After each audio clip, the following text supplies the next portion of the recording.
शराब घोटाले में तीसरी बड़ी गिरफ्तारी हुई है। सीबीआई ने अभिषेक बोयिनपल्ली को गिरफ्तार कर लिया। बताया जा रहा है कि जांच में अभिषेक बोयिनपल्ली सहयोग नहीं कर रहे थे, जिसकी वजह से गिरफ्तारी की गई है। जानकारी के मुताबिक अभिषेक साउथ की लॉबी के लिए काम करता था। सीबीआई के मुताबिक अभिषेक बोयिनपल्ली की दिल्ली की नई शराब नीति में अहम भूमिका रही है और आज अभिषेक को कोर्ट में पेश भी किया जाएगा, जिसके बाद उसकी रिमांड की सीबीआई मांग कर सकती है। बड़ी खबर आपको बता रहे हैं, दिल्ली में शराब नीति को लेकर घमासान मचा हुआ है और देखिए किस तरीके से अभिषेक बोयिनपल्ली का नाम सामने आ रहा है। दिल्ली शराब घोटाले में एक और गिरफ्तारी हुई है और अभिषेक बोयिनपल्ली है जिसको सीबीआई ने अरेस्ट कर लिया है। यह कहा जा रहा है कि अभिषेक जांच में सहयोग नहीं कर रहे हैं, जिसकी वजह से गिरफ्तारी हुई है। शराब घोटाले में तीसरी बड़ी गिरफ्तारी है। समीर महिंदू और विजय नायर पहले ही गिरफ्तार हो चुके हैं। दो लोग केसीआर की पार्टी टीआरएस का करीबी है अभिषेक। अनुज ज्यादा बातचीत के लिए हमारे सहयोगी जुड़ चुके हैं हमारे साथ। अनुज, और क्या कुछ जानकारी मिल रही है, क्योंकि तीसरी अहम गिरफ्तारी हुई है। हालांकि आरोप अभिषेक पर यह कि सहयोग नहीं कर रहे हैं जांच में। जी बिल्कुल, ये तीसरी बड़ी गिरफ्तारी है। इससे पहले सीबीआई ने विजय नायर को गिरफ्तार किया था, वहीं इन्फोर्समेंट डायरेक्टरेट ने समीर महिंद्रू को गिरफ्तार किया था। जाहिर तौर पर जिस कंपनी का नाम सामने आ रहा है वो कंपनी जो थी वो एसोसिएटेड थी अभिषेक से, और बताया ये जा रहा है कि इस कंपनी के जरिए पैसों का फ्लो हुआ है, जिसको लेकर सीबीआई ने पूछताछ के लिए बुलाया था। और उसके बाद पूछताछ में जब सहयोग नहीं किया अभिषेक ने, तो उसके बाद सीबीआई ने अभिषेक को गिरफ्तार कर लिया। वहीं दूसरी तरफ अभिषेक के लिंक जो है वो टीआरएस से बताए जा रहे हैं। जाहिर तौर पर आज अभिषेक को कोर्ट में पेश किया जाएगा, जिसके बाद सीबीआई जो है वो रिमांड की मांग करेगी, जिसके बाद अभिषेक से इस बाबत जो है पूछताछ की जाएगी। लेकिन अपने आप में एक बड़ी गिरफ्तारी कहा जा सकता है, जिस तरीके से इस पॉलिसी को लेकर लगातार न सिर्फ सीबीआई बल्कि इन्फोर्समेंट डायरेक्टरेट भी पूरे मामले की तफ्तीश कर रही है। और विजय नायर की इससे पहले गिरफ्तारी हुई थी। वहीं दूसरी तरफ अब सीबीआई ने अभिषेक को गिरफ्तार किया है। अभिषेक के संबंध जो है वो पॉलिटिकल बताए जा रहे हैं और ये जा रहा है कि जो कंपनी थी जिसके जरिए पैसों का फ्लो हुआ, वो कंपनी जो पूरी तरीके से अभिषेक के एसोसिएटेड थी और इसी बाबत अभिषेक से पूछताछ के लिए अभिषेक को बुलाया गया था। ठीक है अनुज, आप बने रहिए हमारे साथ। आपके पास एक बार फिर से मैं लौटूंगी, लेकिन सूत्रों के हवाले से जो बड़ी खबर मिल रही है फटाफट से वो भी अपने दर्शकों को बता दें। अभिषेक बोयिनपल्ली का कई लिकर्स फर्म से रिश्ते होने का आरोप है और इसमें से एक कंपनी रॉबिन डिस्ट्रीब्यूशन एलएलपी है, जो एक शेल कंपनी है और अभिषेक इसका पार्टनर है।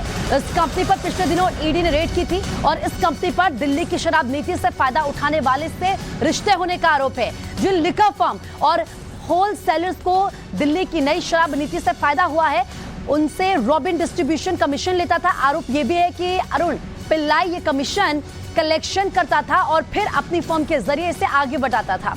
रॉबिन डिस्ट्रीब्यूशन एक शेल कंपनी यानी कि सिर्फ कागजों पर दिखने वाली कंपनी है। तो देखिए कितना बड़ा घपला फिलहाल यहां पर नजर आ रहा है। हालांकि ईडी और सीबीआई एक्टिव लगातार इस पूरे केस में है, जांच की जा रही है। एक और गिरफ्तारी इस पूरे मामले में हो चुकी है। लेकिन आप समझिए कि जिस कंपनी का यहां पर जिक्र किया गया है, इस कंपनी पर पिछले दिनों ईडी ने रेड भी की थी और इस कंपनी पर दिल्ली की शराब नीति से फायदा उठाने वालों से रिश्ते होने का आरोप भी है। बड़ी खबर आपको बता रहे हैं, जिन लिकर फर्म और होलसेलर्स को दिल्ली की नई शराब नीति से फायदा हुआ है, उसमें रॉबिन डिस्ट्रीब्यूशन कमीशन लेता था। तो देखिए कितना बड़ा ये पूरा घपला फिलहाल नजर आ रहा है और ऐसे में जरा आप समझिए, क्योंकि शेल कंपनी रॉबिन डिस्ट्रीब्यूशन से यहां पर ईडी लगातार सवाल भी कर रही है, लेकिन अभिषेक पर कई लिकर कंपनियों से रिश्ते का आरोप है। कई ऐसी कंपनियां हैं जिनको लेकर यह कहा जा रहा है कि अभिषेक का कनेक्शन रहा है। रॉबिन डिस्ट्रीब्यूशन पर पिछले दिनों ईडी की रेड हुई थी और साथ ही साथ आपको ये बता दूं कि रॉबिन डिस्ट्रीब्यूशन को लेकर यह कहा जा रहा है कि कंपनी सिर्फ कागजातों पर ही है।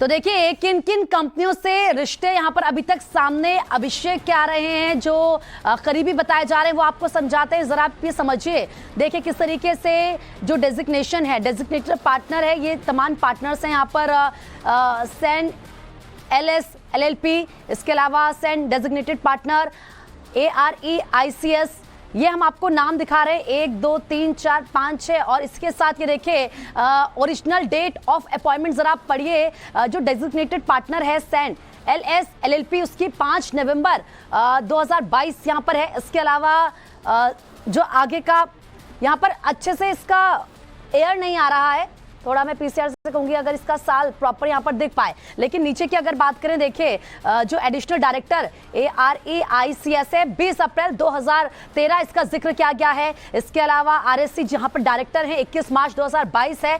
एक एक यहाँ पर हम आपको साल के साथ प्रॉपर इंफॉर्मेशन दे रहे हैं। अनुज लगातार हमारे साथ बने हुए हैं। अनुज, क्योंकि किस तरीके से अभिषेक का कनेक्शन बाकी ऐसी और कंपनियां हैं जिनका उनको करीबी बताया जा रहा है, तमाम कंपनियों से उनके लिंक हैं, इसको लेकर क्या कुछ जानकारी मिल पा रही है? बिल्कुल, जिस तरीके से कहा जा सकता है कि अभिषेक की बात किया जाए तो रॉबिन डिस्ट्रीब्यूशन नाम की जो ये कंपनी है, बताया ये जा रहा है कि ये कंपनी एक शेल कंपनी थी, यानी कागजों में सिर्फ ये कंपनी थी और इसके जरिए जो कमीशन है पैसों का वो लिया गया है। अपने आप में एक बड़ा आरोप है और इसी को लेकर ईडी ने बाकायदा इस कंपनी पर छापेमारी की थी, साथ ही साथ सीबीआई ने भी छापेमारी की थी और इसी के तहत बाकायदा अभिषेक को बुलाया गया था, पूछताछ के लिए बुलाया गया था। लेकिन कहीं न कहीं वो सवालों के जवाब देने से बचते नजर आए, जिसके बाद सीबीआई ने गिरफ्तार किया है। जाहिर तौर पर इस पूरे मामले की अगर हम बात करें तो जिस तरीके से सीबीआई ने एक्साइज पॉलिसी को लेकर मामला दर्ज किया और तमाम चीजें जो हैं वो सामने आई जब सीबीआई ने पूरे मामले की इन्वेस्टिगेशन शुरू की कि किस तरीके से कंपनियों का इस्तेमाल किया गया, शेल कंपनियों का इस्तेमाल किया गया, किस तरीके से फायदा पहुंचाने के लिए बाकायदा मुखौटा कंपनियों के जरिए पैसों का लेन देन हुआ। ये तमाम चीजें जो है वो कहीं न कहीं जांच में सामने आई, जिसके बाद न सिर्फ सीबीआई बल्कि ईडी भी पूरे मामले में लगातार जांच कर रही है। और इसी अनुज, और देखिए हैरानी वाली बात यह है कि रॉबिन डिस्ट्रीब्यूशन एक शेल कंपनी है और ये सिर्फ कागजातों पर ही है। बहुत बहुत शुक्रिया आपका तमाम जानकारी देने के लिए।